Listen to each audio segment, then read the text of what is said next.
eres Salvador, eres exaltado, tu nombre levantamos, aleluya, aleluya, eres adorado, te glorificamos, tu nombre levantamos, aleluya, aleluya, a una sola voz nos unimos hoy, te cantamos, Dios, en adoración. Dios imparable, Dios de imposibles, inigualable, eres invencible, Dios imparable, Dios de imposibles, inigualable, eres invencible, no tengo temor, en mi corazón tú tienes el control. No tengo temor, en mi corazón tú tienes el control. Me falta nada si te tengo a ti. Me falta nada si te tengo a ti.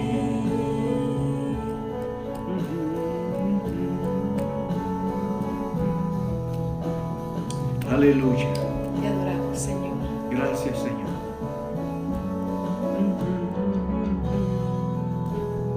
Eres alabado, eres exaltado, tu nombre levantamos, aleluya, aleluya, a una sola voz nos unimos hoy, te cantamos, Dios, en adoración. Dios imparable, Dios de imposibles, inigualable, eres invencible, Dios imparable, Dios de imposibles, inigualable, eres invencible, no tengo temor, en mi corazón tú tienes el control. No tengo temor, en mi corazón tú tienes el control. Me falta nada si te tengo a ti. Me falta nada si te tengo a ti. Porque mejor es un día en tus atrios que 1000 fuera de ellos. Escogería antes de estar a la puerta de la casa de mi Dios que habitar en morada de maldad. Por eso decimos: yo sé quién va conmigo, va por mí, y quien a mis enemigos hace huir. Y yo sé quién va conmigo, va por mí, y quien a mis enemigos hace huir.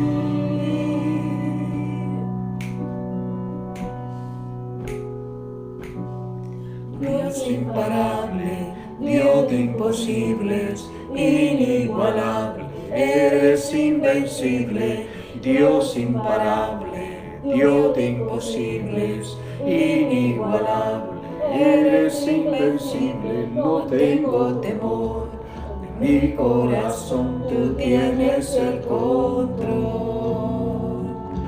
No tengo temor, en mi corazón tú tienes el control. Me falta nada, te tengo a ti. Gracias, Señor. Me falta nada, te tengo a ti. Me falta nada.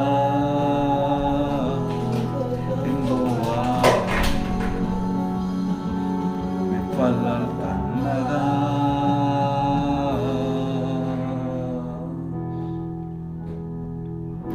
Te tengo a ti. Aleluya. Gracias te damos, Señor. Gracias. Gracias, Señor, porque nos permites adorarte un día más. Nos permites, Señor, estar delante de ti en esta nueva semana.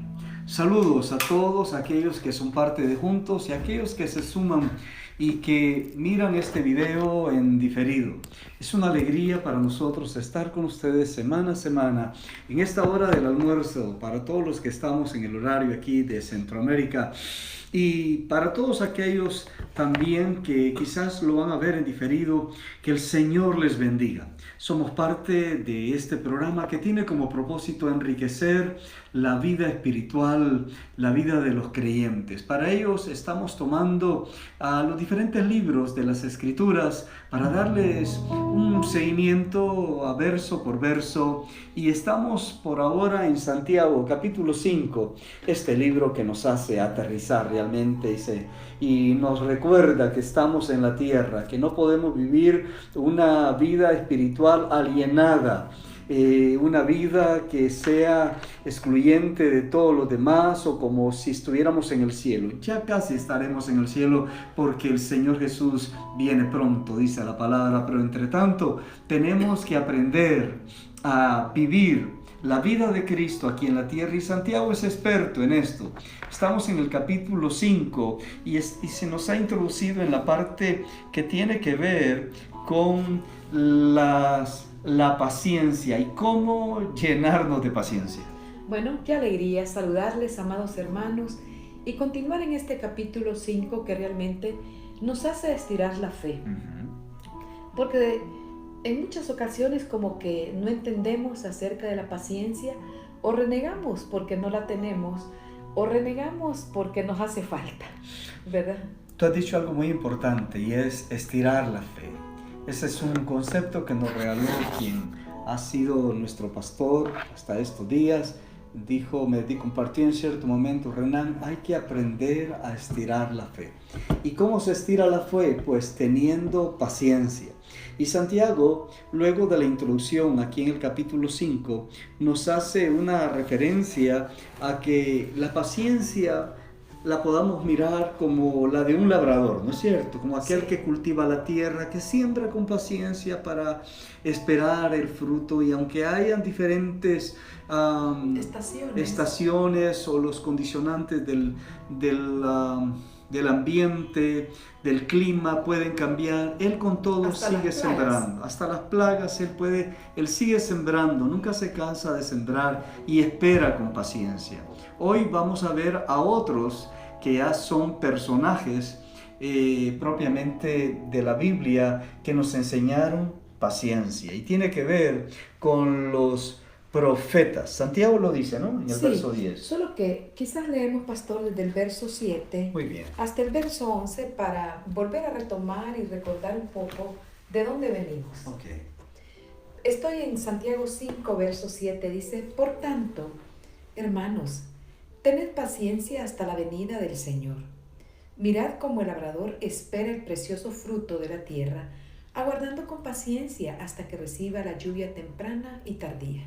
Tened también vosotros paciencia y afirmad vuestros corazones, porque la venida del Señor está cerca. Hermanos, no os quejéis unos contra otros, para que no seáis condenados. He aquí, el juez está delante de la puerta. Hermanos míos, tomad como ejemplo de aflicción y de paciencia a los profetas que hablaron en nombre del Señor. He aquí tenemos por bienaventurados a los que sufren. Habéis oído de la paciencia de Job y habéis visto el fin del Señor, que el Señor es misericordioso y compasivo. Yo creo que muchas veces nos quedamos solamente con que el Señor es misericordioso y compasivo, y ese es su carácter, y qué hermoso. Pero realmente darnos cuenta de la misericordia, de la compasión del Señor, solamente la podemos experimentar a través de las pruebas. Sí. Y se hace real y se hace evidente, porque ¿cómo vamos a poder testificar de esa fortaleza que trae el Espíritu Santo si no pasamos por las pruebas? Y alguien ha dicho que batalla no es batalla si no vienen las pruebas. ¿En dónde vamos a estirar la fe? No cuando todo está bien, ¿verdad? Sí. Ahí nos gozamos, y más adelante vamos a leer que si estamos alegres cantemos alabanzas al Señor, ¿verdad? Y es legítimo, pero también Él dice, si alguno está afligido, pues ore. Pero en todo ese proceso hemos podido descubrir que la fe no la vamos a producir en medio de las pruebas. Sí. La fe es probada a través de las pruebas. Porque ¿cómo podemos decir que hemos creído? Sí, es fácil decir creemos en el Señor, pero ¿qué cuando las cosas no están saliendo como nosotros esperamos? Y en este verso 10, que es el que nos va a ocupar en este día, vamos a descubrir cómo Santiago, de nuevo con tanto amor, con tanto primor, les dice, hermanos míos, mire como aquel cuidado que él quiere trasladarles a ellos, porque les dice, hermanos míos, tomad como ejemplo. No es fácil ser ejemplo, no es fácil caminar la milla extra, y en realidad en la vida cristiana nada es fácil, ¿verdad? Hoy en día nos están vendiendo un evangelio tan barato, tan cómodo, tan libertino, que uno se asusta, ¿verdad? Sí. Pero el labrador, así como el labrador, él ahora nos lleva a otro escenario, que me parece que con lo del labrador uno dice, sí, ¿verdad? Hay que esperar. Pero aquí estamos hablando de personas que se menciona, como diríamos, el nombre y el apellido, que pasaron por dificultades. Claro. Y se dice que toda la congregación judía entendía de una manera simple, ¿verdad?, lo que Santiago estaba refiriéndose al Antiguo Testamento, ¿verdad? Sí. De hecho, también, pastor, en el Sermón del Monte, tal y como este comentario lo menciona tan certeramente, Jesús mismo abrió el espacio, y no solamente el espacio, habló al corazón de su audiencia sobre los profetas como un ejemplo de la victoria sobre la persecución. Y dice Mateo 5, 10, 12, bienaventurados en el Nuevo Testamento es macarios, felices, los que padecen persecución por causa de la justicia, porque de ellos es el reino de los cielos. Bienaventurados sois cuando por mi causa os vituperen y os persigan y digan toda clase de mal contra vosotros mintiendo. Gozaos y alegraos porque vuestro galardón es grande en los cielos, porque así persiguieron a los profetas que fueron antes de vosotros. Bueno, cuando el pueblo judío escuchaba la palabra profeta era muy sencillo para ellos entenderlo.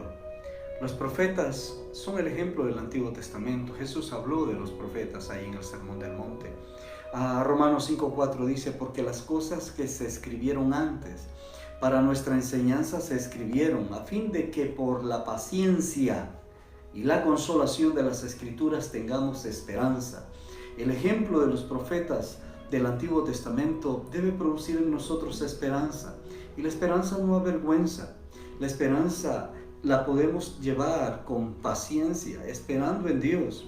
El libro o el Antiguo Testamento lo podemos considerar como un libro total de ilustración, y el Nuevo Testamento como un libro total de instrucción. Si queremos saber cómo Dios ha tratado a su pueblo, solo hay que ver el Antiguo Testamento. Y el Antiguo Testamento entonces registra la paciencia de aquellos hombres de Dios que se levantaron para ser pregoneros de la verdad, para decir la verdad a los reyes, para exhortar, animar al pueblo, para declarar la verdad.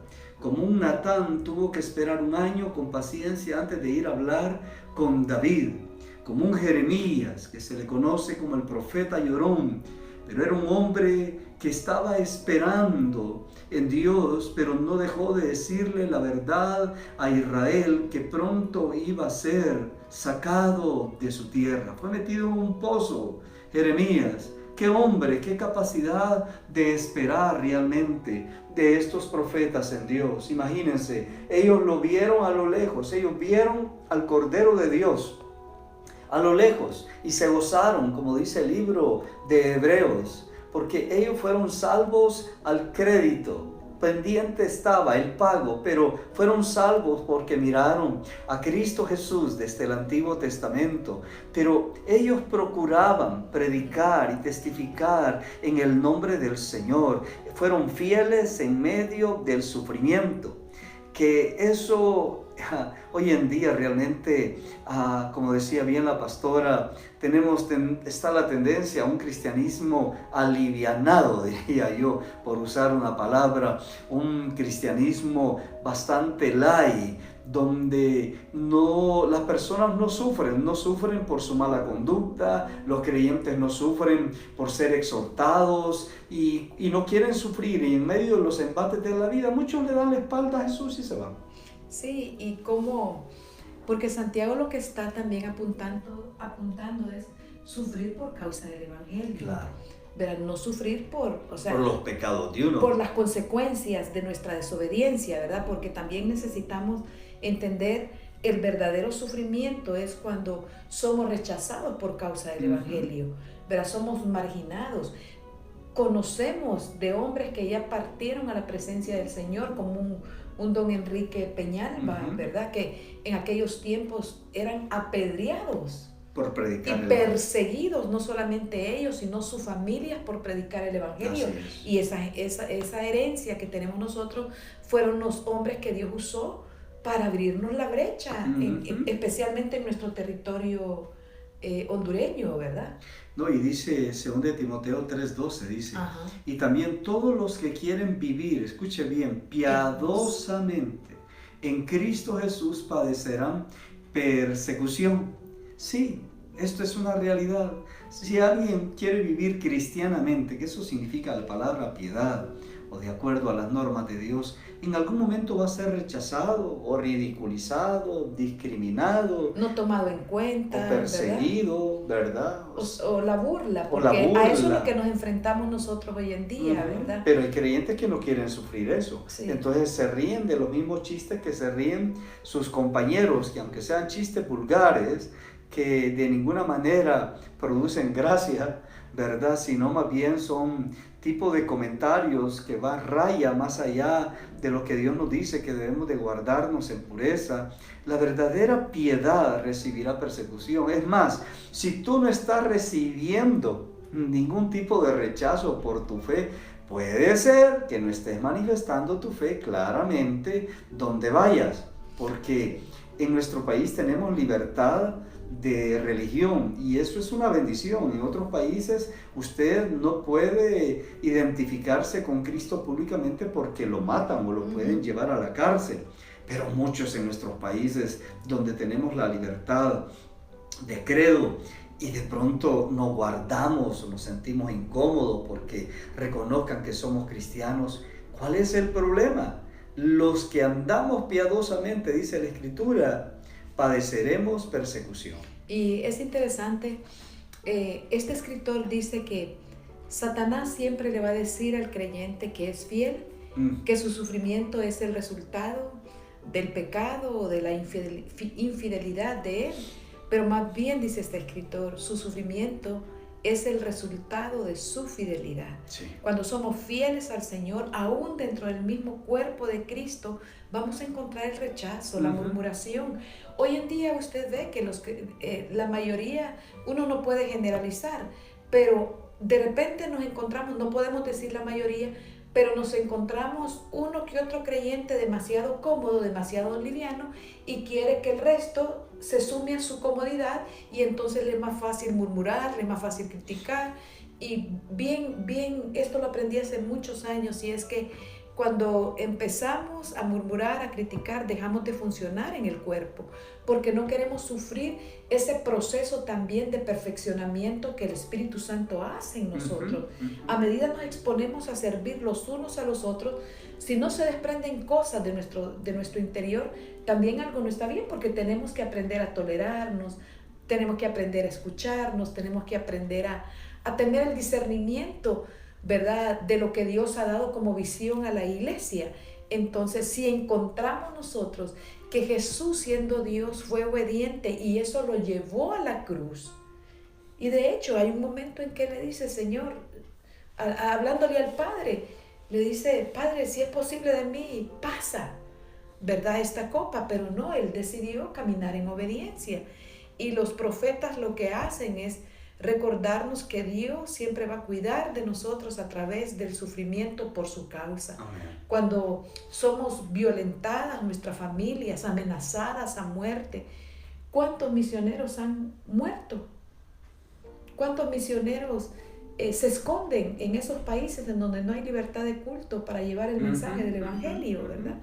Y también, por ejemplo, encontramos a Elías, Sí. ¿verdad? Cuando ahí en ese escenario está ese perverso rey Acab y Jezabel, ¿se acuerdan? Y Elías habla de una tremenda sequía por 3 años y medio. Sin embargo, él mismo tuvo que sufrir esa sequía. Claro, El claro. Señor en su misericordia lo llevó a aquel arroyo. ¿Y quién alimentaba a Elías? Los cuervos. Venían mañana y tarde trayéndole el alimento, ¿verdad? No, y a veces cuando perdemos la paciencia en el Señor, muchas veces estamos considerando otros caminos. Pero estos hombres de Dios del Antiguo Testamento fueron hombres verdaderos, como un Daniel, que lo pudieron escudriñar, escarbar en todo su devenir como funcionario público. No encontraron nada. Al final lo encontraron una falta por su fe. Pero Daniel no negó al Dios de Israel, no lo negó, como tampoco lo negaron sus compañeros. Sadrach, Mesach y y Abednego, Abednego, que son nombres babilónicos, no lo negaron, prefirieron ir al horno de fuego. Daniel prefirió ir al foso de los leones antes que renunciar a su fe. Bueno, de hecho, pastor, él decidió no contaminarse. Claro, y si ellos decidieron mantener con firmeza su fe, ¿por qué nosotros no con paciencia? Con paciencia, porque Jesús está pronto a llegar. Jesús vendrá en cualquier momento, es inminente su venida. Él es el juez de toda la tierra. Él es aquel que nos recompensará. Por eso debemos guardar con paciencia la esperanza bienaventurada de la venida de nuestro Señor Jesucristo. Pero al igual que Jeremías sufrió y fue alimentado por Dios aún en medio cuando Jerusalén estaba siendo saqueada, y creyó que Dios iba a permitir que su pueblo 70 años regresara de nuevo a Jerusalén. Esa gente, hermanos queridos, se llenaron de paciencia. Aún Isaías mismo, ¿verdad?, que al final terminó muriendo por causa de su fe, fue aserrado Isaías. Pero Pablo mismo aguardaba con paciencia la promesa del regreso del Señor Jesucristo. Esos hombres nos dan el ejemplo. Así como el labrador que espera con paciencia, así estos hombres que amaron a Dios nunca desistieron de su fe, se mantuvieron firmes en el Señor. Nos dan hoy el ejemplo de caminar con paciencia. Sí, se ha dicho que la voluntad del Señor nunca, pero nunca nos va a guiar su voluntad hacia donde la gracia de su presencia no pueda cuidarnos y librarnos, guardarnos, ¿verdad? Y el pastor mencionaba a estos hombres, Ezequiel también, Jeremías, Daniel, ¿verdad? Job mismo. Que es el ¿verdad? próximo ejemplo que vamos a ver para el día de mañana. Sí. Bueno, lo dejamos para mañana. Por supuesto ¿verdad? que sí, ya estamos casi por terminar, pero hoy vamos a orar, vamos a pedirle al Señor que nos ayude. Apocalipsis 22:12 dice: He aquí yo vengo pronto, y mi galardón conmigo, para recompensar a cada uno según su obra. Seremos recompensados en Cristo por lo que hemos hecho en el cuerpo, porque lo que hemos hecho en esta vida. Esa recompensa no es para salvación, porque ya somos salvos, justificados en Cristo. Será para retribución. Así que las obras cuentan. Sí, yo delante quiero del Señor. leer dos pasajes que también agregué, pastor. Siempre en Apocalipsis 14:13 dice, oí una voz que desde el cielo me decía, escribe. Aquí está Juan, ¿verdad? Bienaventurados de aquí en adelante los muertos que mueren en el Señor. Sí, dice el Espíritu, descansarán de sus trabajos, porque sus obras con ellos siguen. Amén. Y es lo que vemos en los profetas. Claro. Y también Isaías en el capítulo 57 dice, perece el justo y no hay quien piense en ello. Y los piadosos mueren y no hay quien entienda que delante de la aflicción es quitado el justo. Entrará en la paz, descansarán en sus lechos todos los que andan delante de Dios. Entonces todos estos ejemplos nos animan a nosotros que nada se pierde en el Señor. Quizás para el mundo ha sido pérdida, ¿verdad? Sí. Pero no para nosotros. Debemos seguir testificando y predicando de Jesucristo, con pandemia o sin pandemia, con el virus o sin el virus. Debemos de seguir testificando, con el mundo en contra, debemos de seguir predicando y compartiendo las buenas nuevas. Señor, te damos gracias en este día. Gracias, Dios. Queremos aprender, Señor, de los profetas antiguos, hombres valientes, temerosos de Dios. Con paciencia, Señor, predicaban y sembraban la palabra, aún en contra de su propia vida. Hoy, Señor, como iglesia, ayúdanos, Espíritu Santo, que en medio que esperamos la venida del Señor Jesucristo, testifiquemos y prediquemos del amor de Dios y de la salvación que es en Cristo Jesús. En el nombre de Jesús. Amén y amén. Bueno, qué alegría poder saludarles, mis amados hermanos, los que están conectados a esta hora y nos están... Anita Benítez está saludando, le extrañamos, pastor, dice, pero nos reímos mucho. Ya le conté. Ya estoy viendo que en mi ausencia... Pero todos, mire qué hermoso, nuestro hermano Nahum Canales dice, pastores, Colosenses 3:12 dice que nos vistamos como hijos escogidos, santos, misericordiosos, humildes, benignos, mansos y pacientes. Ahí está. Que nos quedamos con esa palabra preciosa. Hermoso. Y a todos ustedes, hermanos, el Señor les bendiga. Somos la casa del Padre. Una familia para ti.